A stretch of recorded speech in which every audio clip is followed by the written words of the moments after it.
नागपूर लोकसभेचे लोकप्रिय उमेदवार धानू भिकाजी वलथरे आमच्या प्रसार माध्यमांशी बोलताना म्हणाले की ऐकून घेऊया काय म्हणाले ते।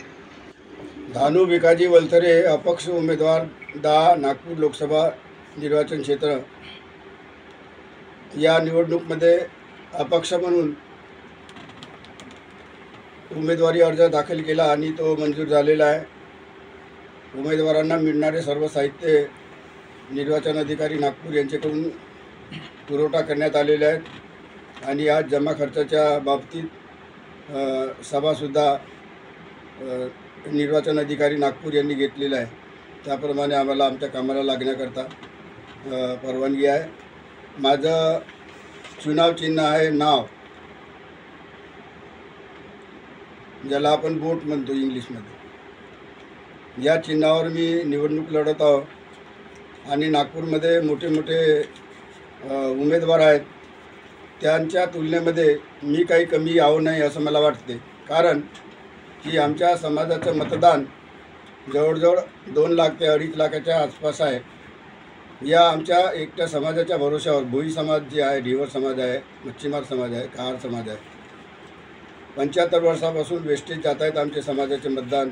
त्याचा आता दुरुपयोग होऊ नये हा एकमेव उद्देश आहे आणि त्याचं कारण म्हणजे आमची जी 0 मैल नागपूर इथं छतीराम बर्वे खासदार होते त्यावेळी त्यांनी जमीन खरेदी केली होती, त्या ठिकाणी इमारत तयार केली होती। गेल्या 35-40 वर्षापासून ती इमारत जशीच्या तशी होती उभी। त्या इमारतीची जागा हस्तगत करण्याकरिता नागपूरच्या सौंदर्यीकरणाच्या नावाखाली सरकारने आपल्या ताब्यात घेण्याकरिता आमच्या समाजातले काही होते लोक हाताशी धरले आणि त्यांनी ती जागा ताब्यात घेतलेली आहे। परंतु त्या जागेचा काही उपयोग नसल्यामुळे ती जागा जशीची तशी पडून आहे। ती जमीन, तो प्लॉट आणि त्या ठिकाणी इमारत झाली पाहिजे या एकमेव उद्देशानं आमचा लढा मागील अनेक वर्षापासून चालू आहे। परंतु ते सरकार, त्यांची सत्ता असल्यामुळे, त्यांचे अधिकारी असल्यामुळे आम्हाला ती जागा परत मिळाली नाही, आम्हाला न्याय मिळाला नाही आणि ती जागा परत मिळवण्याकरता त्या जागी आमच्या मच्छीमार समाजाची इमारत जशीच्या तशी उभी झाली पाहिजे हा मुख्य उद्देश घेऊन इतर मुद्देसुद्धा आहेत। या शहरातच नाही तर पूर्ण देशामध्ये महागाई वाढ झालेली आहे।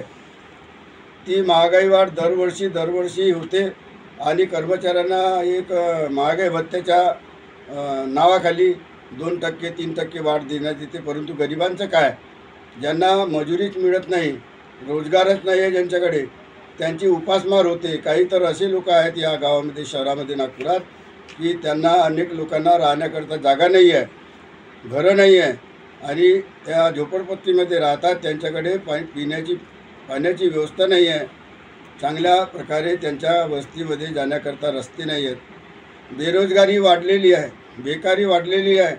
गावागावामध्ये नुसते पोस्टर लागतात आणि जाहिराती येतात मोठ्या मोठ्या की आम्ही विकास करतो।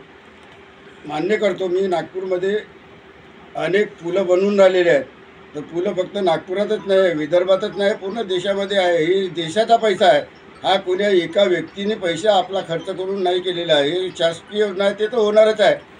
परंतु इथले जे गरीब लोक आहेत, मागासलेले आहेत, त्यांच्या विकासाकडे शासनाचं दुर्लक्ष आहे आणि तसं होऊ नये। अनेक मच्छीमार सहकारी संस्था आहेत, अनेक सहकारी संस्था ज्याच्या बँका आहेत, तिथं बँकेमध्ये जर लोन घेतलं तर त्यांना लोन मिळत नाही। असे अनेक प्रश्न आहेत बेरोजगारांचे। ते प्रश्न घेऊन मी या निवडणुकीमध्ये उभा झालेलो आहे आणि आमचा असा अंदाज आहे की आपल्या समाजाच्या मतदानाच्या बरोबर जर इतर समाजामध्ये माझ्या कार्य बऱ्याच लोकांचं आहे, त्यांनी मला सहकार्य केलं तर या दोघांच्या लढाईमध्ये मी विजयी येऊ शकतो असा माझा कयास आहे। कारण की शिवसेनेचे 2-3 ग्रुप तयार झाले आहेत, काँग्रेसचे 2-3 ग्रुप तयार झालेले आहेत, तर त्यांचे फुटाफाट झालेले आहे। त्याचा फायदा नक्कीच मला मिळेल अशी माझी अपेक्षा आहे। धन्यवाद। आपण पाहत होते अशोक माटेसोबत यूथ न्यू नेशन नागपूर।